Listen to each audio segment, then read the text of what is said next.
Good morning दोस्तों, welcome to Manoj coaching. आज हम पढ़ने जा रहे हैं अभाज्य गुणनखंड। अभाज्य गुणनखंड हम कैसे करते हैं, ध्यान दीजिए। यहाँ पर जिस संख्या का अभाज्य गुणनखंड हम करते हैं तो हमेशा ध्यान रहे कि इसी संख्या को, जो भी संख्या हो, उस संख्या को हम अभाज्य संख्या से काटते हैं। अब यहाँ ये ध्यान देना है कि सबसे पहले हम छोटी संख्या से अभाज्य संख्या को काटेंगे। पूरा का पूरा संख्या अगर कट रहा है तो हम काटेंगे। अगर हम छोटी संख्या से पूरा काट रहे हैं और पूरा संख्या नहीं कट रहा है तो हम उससे बड़ी संख्या से, हम अभाज्य संख्या से ही काटेंगे। दूसरी बात ये ध्यान देना है, अब अभाज्य संख्या होता कैसे है, कैसे हम जानेंगे कि हम किन किन संख्याओं से काट रहे हैं। तो अभाज्य संख्या का मतलब होता है जो संख्या एक से कटे या स्वयं से कटे, वही हमारा अभाज्य संख्या होता है। जब हम इन संख्याओं को काट लेंगे किससे, अभाज्य संख्या से, तो उन्हीं अभाज्य संख्याओं को गुणनखंड के रूप में लिखेंगे, वही हमारा क्या हो जाएगा, अभाज्य गुणनखंड।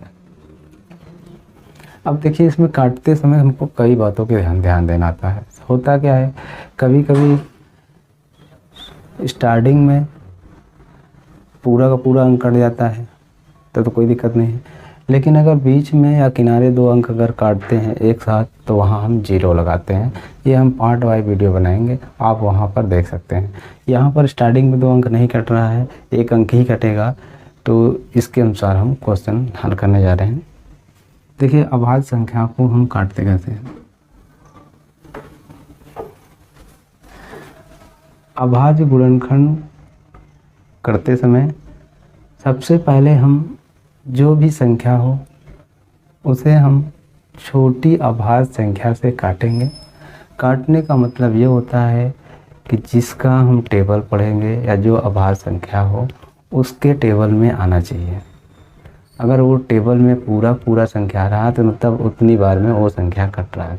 अगर पूरा का पूरा नहीं आता है तो ये उसी संख्या, जिस संख्या के लिए हम काट रहे हैं, या तो उससे कम, या पूरा आ गया तो ठीक है, कोई बात नहीं। देखिए, जैसे अगर हम यहाँ 2 से काटेंगे तो सबसे पहले हम 5 को काटेंगे। ध्यान दीजिए, यहाँ पर 5, यहाँ हम 2 से काट रहे हैं 5 को, इसका मतलब हम 2 का टेबल पढ़ेंगे, या 2 के टेबल में पूरा 5 आ जाए तो ठीक है। अगर 5 नहीं आ रहा है, उससे कम देखेंगे तो देखिए उससे कम हमारा 2 बार में 4 आ रहा है। इसका मतलब हम 2 से अगर काट रहे हैं 5 को तो 2 बार में कट रहा है। जितने बार में कटेगा वो हमेशा नीचे लिखा जाएगा। दूसरी बात, 5 यहाँ पूरा संख्या नहीं कटा है, इसलिए हम क्या करेंगे, 5 में से जितनी बार ये टेबल पढ़े हैं उसी संख्या से घटा देंगे तो कितना बचेगा, 1। अब इसको हम बाहर लिख लेंगे। अभी संख्या हमारा 5 तक कटा है, अगली संख्या जो भी है उसमें जुड़ जाएगा, तो बचा हुआ संख्या 1 इसमें जुड़ जाएगा तो ये हो जाएगा 18।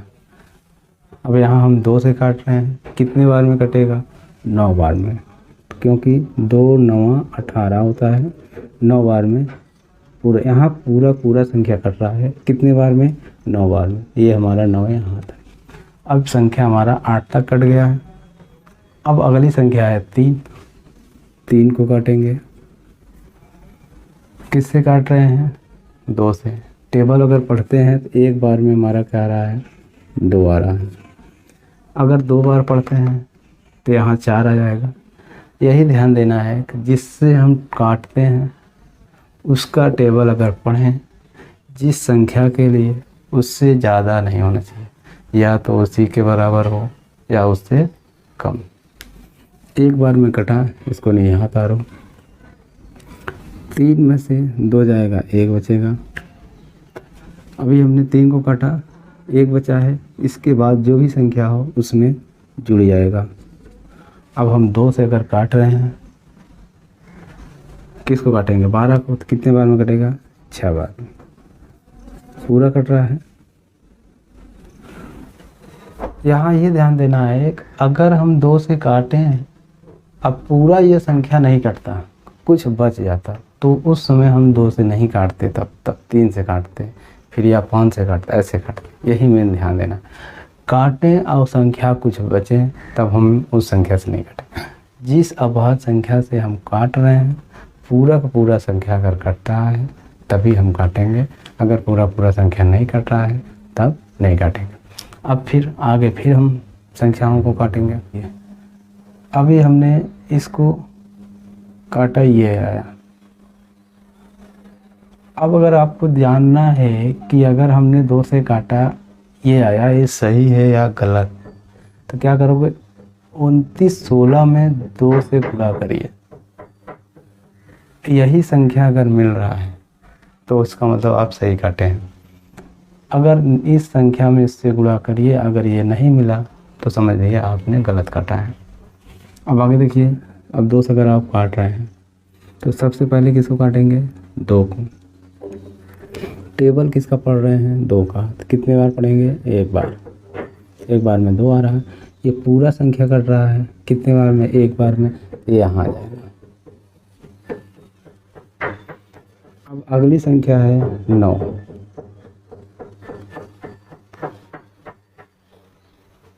अगर हम 2 से काटेंगे 9 को तो 4 बार में कटेगा 8, लेकिन अगर हम यही 5 बार में काटते हैं तो यहाँ क्या जाएगा, 10, जो कि इससे ज़्यादा हो जाएगा। हमें यही पता है कि जिस संख्या के लिए काट रहे हैं उससे क्या होना चाहिए, कम होना चाहिए या उसी के बराबर। 4 बार में कट रहा है, अब 9 में से 8 जाएगा तो बचेगा नहीं। अब देखिए ये बचा हुआ संख्या 1, अभी हमने 9 तक काटा लेकिन इसमें बचा है 1, इसमें जुड़ जाएगा तो ये हो जाएगा, किससे काट रहे हैं, 2 से। अगर 2 से काटेंगे तो 5 बार में हमारा 10 हो रहा है। अगर 6 बार टेबल पढ़ते हैं 12 हो जाएगा, जो कि इससे ज़्यादा हो जाएगा। ज़्यादा हम नहीं काटते हैं, या तो उसी के बराबर हो टेबल में आए या उससे कम। 5 हमारा यहाँ आ जाएगा। अब इसमें से घटाएंगे तो 1 बचेगा, इसको बाहर लिख लेंगे। अगली संख्या क्या है, 6, इसको इसमें जोड़ देंगे। अब हम टेबल पढ़ रहे हैं किसका, 2 का, तो कई बार में कटेगा, 8 बार में।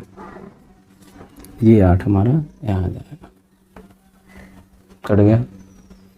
ध्यान रहे हम इस संख्या को काट रहे हैं 2 से, ये आया। तो आप अब जानना चाहो कि ये हमारा सही है या गलत जो हमने काटा, तो नीचे वाले संख्या को लिख लो और गुणा करिए किससे, 2 से। जिससे काटेंगे उसी से गुणा करना है, तो यही संख्या आएगा। अगर ये आ रहा है तो इसका मतलब आप यहाँ पर सही काट रहे हैं। काटते हैं, अभी देखिए 2 से कट रहा है, जब तक अगर हमारा 2 से कट रहा है तो काट सकते हैं। अगर 2 से नहीं कटता है तो उससे बड़ी संख्या से फिर हमको संख्याओं को काटना होता है। तो यहाँ हम अगर 2 से काटेंगे, अभी 1 तो हमारा कटेगा नहीं, तो इसलिए यहाँ 2 अंक एक साथ लेके चलना पड़ेगा, 14। 1 हमारा 2 से नहीं कटेगा, इसलिए 2 अंक एक साथ लेके चलना पड़ेगा। अब हम 2 से काटेंगे तो 7 बार में हमारा ये पूरा कटेगा, ये 7 हमारा नीचे आ जाएगा। 14 तक कट गया। अगला संख्या हमारा 5 है, इसको किससे काट रहे हैं, 2 से। कितने बार में करना चाहिए, 2 बार में। 2 बार में हमारा 4 आ रहा है। अगर 3 बार पढ़ते तो यहाँ 6 आ जाएगा, जो कि इससे ज़्यादा हो जाएगा, तो गलत माना जाएगा। तो 2 बार में कट रहा है, 2 हमारा यहाँ आ जाएगा। अब 5 में से 4 जाएगा तो 1 बचेगा। अब यही 1, अभी हमने संख्या 5 को काटा है, तो बचा हुआ एक संख्या इसके बाद जो भी संख्या है उसमें जुड़ जाएगा। किससे काट रहे हैं, 2 से। अब देखिए यहाँ 9 बार में पूरा कट रहा है, ये आ जाएगा 9। अब देखिए यहाँ पर अगर हम 2 से अगर काटते हैं तो ये पूरा पूरा संख्या 2 से नहीं कटेगा, इसलिए अब हम इसको 3 से काटेंगे। तो यहाँ लिखेंगे 3। पहला संख्या हमारा 7 है, तो उसको काटेंगे। अब टेबल 3 को पढ़ेंगे 7 को काटने के लिए अगर 2 बार पढ़ते हैं तो हमारा क्या आएगा 6, 3 बार अगर पढ़ते हैं तो 9 आएगा। इससे ज़्यादा हो गया जो कि गलत माना जाएगा, क्योंकि अभी हमने यही बताया है जिस संख्या के लिए हम काटते हैं या तो उसी के बराबर हो आए या उससे कम आए। तो 2 हमारा यहाँ जाएगा, 7 में से 6 गया 1 आएगा, इसको बाहर लिखेंगे। संख्या 7 तक कटा है, अगली संख्या में बचा हुआ संख्या इसमें कितना बचा है 1, ये इसमें जुड़ जाएगा तो यह जाएगा 12। अगर हम 3 से काट रहे हैं तो 4 बार में पूरा कटेगा, ये 4 हमारा यहाँ आ जाएगा। अगला संख्या 9 है, 3 से काटेंगे 3 बार में पूरा कटेगा, ये 3 हमारा यहाँ आ जाएगा। अब देखिए अगर मैं 3 से काटूंगा तो यहाँ पर 1 अंक लेके चलेंगे तो जो कि कटेगा नहीं, तो इसलिए यहाँ 2 अंक लेना पड़ेगा, तो ये क्या हो जाएगा 24। 3 से अगर 24 को काटेंगे 8 बार में पूरा कटेगा, जितने बार में कट रहा है वो नीचे लिखेंगे। बचा संख्या क्या 3, अब इसको भी काटेंगे। किससे काट रहे हैं 3 से, कितने बार में कटेगा 1 बार में, 1 हमारा यहाँ तक। अगर मैं 3 से काटूं, किसको काट रहे हैं 8 को, तो 3 के टेबल में अगर पढ़ा जाए तो 2 बार में हमारा 6 आ जाएगा। अगर 3 बार पढ़ते हैं तो यहाँ 9 आ जाएगा, जो कि इससे ज़्यादा आ जाएगा, और ज़्यादा बार हम टेबल नहीं पढ़ते हैं, तो 2 हमारा यहाँ आ जाएगा। अगला संख्या 1 है, लेकिन ये पूरा का पूरा संख्या 8 हमारा नहीं कटा है, इसलिए 8 में 6 आएगा 2। अब ये 2 इसमें जुड़ जाएगा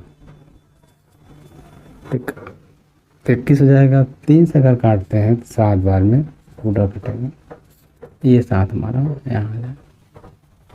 इसके बाद ये छोटी संख्या है, ये ऐसे कट जाएगा। 3 का अगर टेबल पढ़ते हैं तो 9 बार जाएगा, 3 9 27 पूरा कट गया। अगर 3 से काटते हैं 3 3 9, 3 बार में कटेगा। फिर अगर 3 से काटते हैं 3 1 3, ये सारा का सारा संख्या कट गया। जब भी हम अभाज्य गुणनखंड करेंगे, जिस संख्या का अभाज्य गुणनखंड कर रहे हैं उनको हम अभाज्य संख्या से काटेंगे।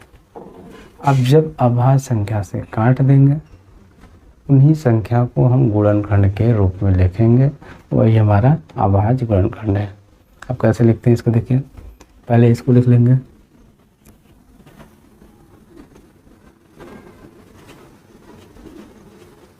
ये बराबर लगाएंगे। 2 हमारा कई बार है 3 बार है, तो यहाँ लिखेंगे